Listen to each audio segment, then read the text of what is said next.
Nin ayaa waxa uu guursaday haweeney wada kulansatay dhaqan wanaagsan iyo diin. Cabsida Alle ayaa waxay ka yeeshay mid ku aqbasha degenaansho iyo niyad wanaagsan xaalad walba oo la soo gudboonaata. Hal sano kadib guurkeedii, Alle ayaa waxa uu ku arsaaqay canug yar oo qurux badan, kaas oo qalbigeeda siiyay farxad aad u badan. Ninkeedii ayaa waxa uu guursaday xaas kale, waxa uuna guurkiisa ka qariyay xaaskiisii hore oo uu aadka u jeclaa, uuna u hayay qadarin iyo ixtiraam badan. Haweeneydii waxa ay si kadis ah ku ogaatay in ninkeedii uu xaas kale guursaday, maadaama ay ahayd haweeney caqli badan oo ku raalli ah qadaha Alle iyo qadarkiisa. Ma aysan diidin, mana aysan caroonin. Ninkeedana uma aysan sheegin inay ogaatay inuu xaas kale la guursaday. Waxa ayna dooratay aamusnaan, waxa ayna dhahday alxamdulillaah. Mar walba waxa uu Alle ii dooray ayaa wanaagsan, maxaa yeelay Alle waan jeclahay, waxaana jeclahay wax walba uu Alle ii qoray. Haweeneydii waxa ay sii ahaatay mid Alle ka cabsata, waxa ayna ninkeeda kula dhaqmi jirtay dhaqan midka ugu wanaagsan. Waxa ay u abuuri jirtay jawi farxad badan oo aan wax loo dhiga aysan jirin. Waxa ayna arrintaa ku waday ilaa 16 sano, ilaa ninkeedii uu ka geeriyoodo. Haweeneydii waxay aad uga murugootay geerida ninkeeda. Alle waxa uu ku arsaaqay inay ku samirto geerida ninkeeda. Waxa ay ahayd mid mar walba xasuusata ninkeeda.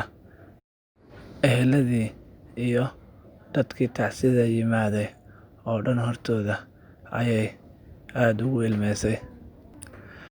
Dhammaan ehelka ninkeeda waxay ahaayeen kuwo la yaaban daacadnimada iyo jacaylka ay u qabto ninkeeda, kaas oo la guursaday hal sano kadib arooskeeda.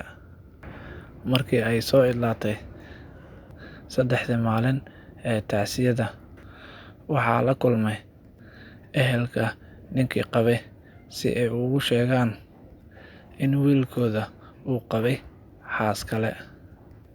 Mar walba oo ay isku dayaan inay furaan mowduuca, waa ay ka wareegi jireen xishood dartii, waxaana sabab u ahaa in xaaska wiilkooda ay ahayd mid mar walba ku soo celcelisa ammaanta wiilkooda.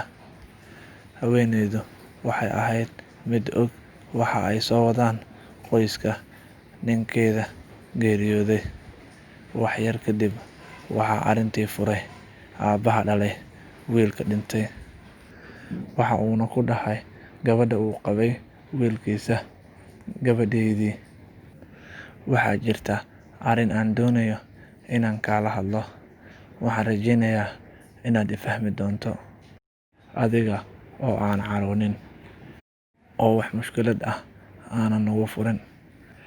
Hadalkii ayay ka soo dhex gashay, waxa ayna dhahday adeer, waxna ha sheegin. Waan ogahay in wiilkaagu uu guursaday xaas kale 16 sano ka hor.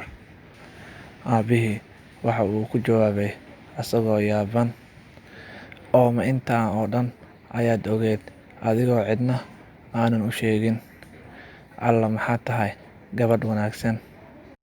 Haweeneydii ayaa waxa ay ku jawaabtay, maahan wanaag oo keliya ee waxaa jira arrimo kale oo u baahan fikir wanaagsan iyo caqli.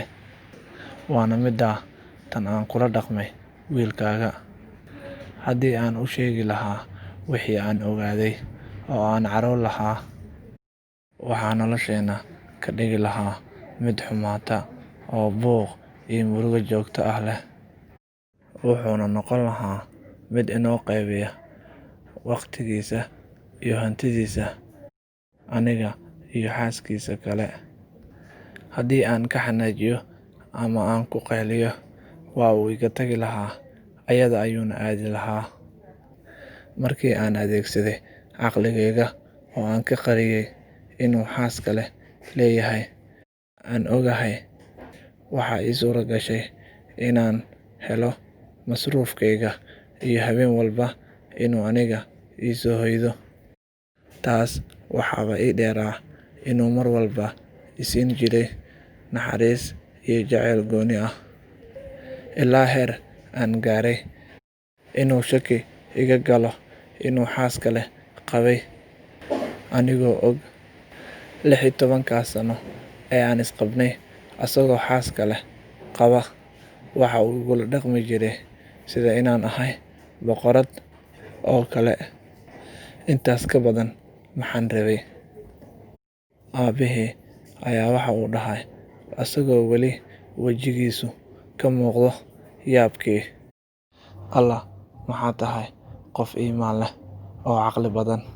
Hadda waxaan ku kalsoonahay in ilmaha aan awowga u ahay waxay doonto si wanaagsan. الشيطان يعدكم الفقر ويأمركم